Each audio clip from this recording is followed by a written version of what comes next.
नमस्कार। आप सुन रहे हैं अपने दोस्त जितिन वशिष्ठ को।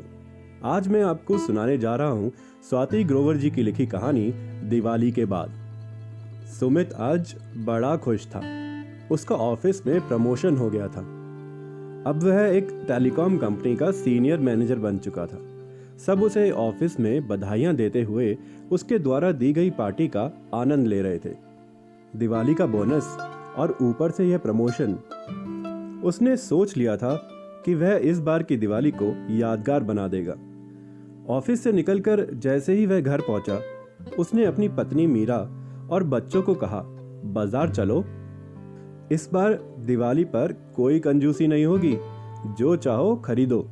सुमित की बात सुनते ही मीरा समझ गई कि महीने से रुका हुआ प्रमोशन आज जरूर मिल गया है।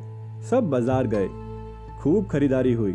आज सुमित सारा बाजार खरीदकर अपने परिवार की अधूरी ख्वाहिशों को पूरा करना चाहता था। पर 8 साल का सोनू बोला, पापा पटाखे नहीं खरीदे? सुमित को याद आया, पटाखों पर तो कोर्ट ने प्रतिबंध लगा दिया है, तभी पटाखे किसी भी दुकान पर नजर नहीं आ रहे। उसने बोला, बेटा कल शाम तक पटाखे आ जाएंगे। अगले दिन शाम को घर सज चुका था। पड़ोसी भी मीरा और उसके बच्चों की ठाट बाट देखकर दंग रह गए थे। जब सुमित पटाखों की टोकरी लेकर पहुंचा तो सोनू और पिंकू ने उसे खुशी से गले लगा लिया।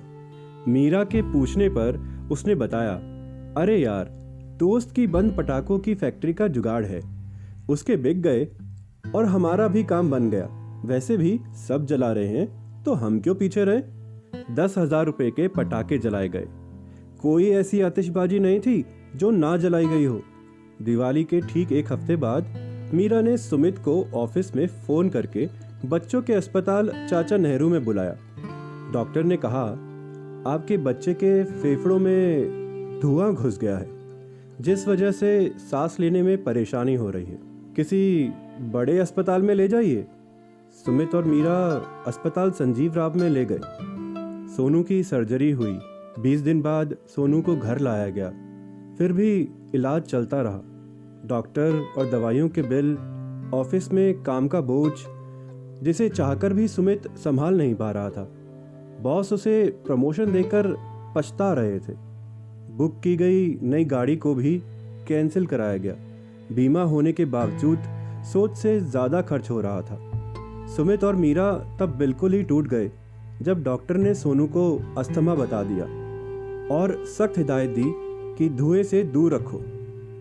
आज मीरा बार बार सुमित को रोते हुए कह रही थी, हाय, दिवाली के बाद ये क्या हो गया? इससे अच्छे तो हम पहले थे सुमित।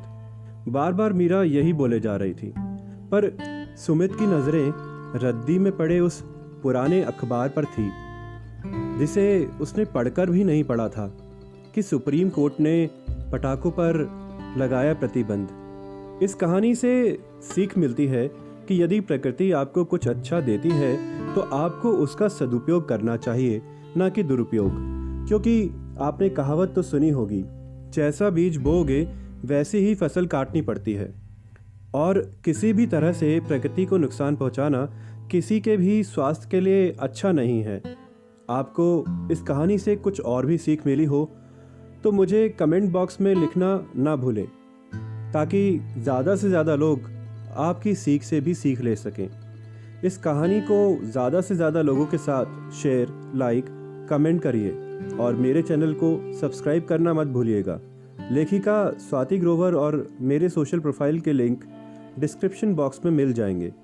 मैं फिर से लौटूंगा एक नई कहानी के साथ। आप सुन रहे थे स्वाति ग्रोवर जी की लिखी हुई कहानी दिवाली के बाद। अब मुझे यानी जितिन वशिष्ठ को जाने की अनुमति दीजिए। नमस्कार व धन्यवाद।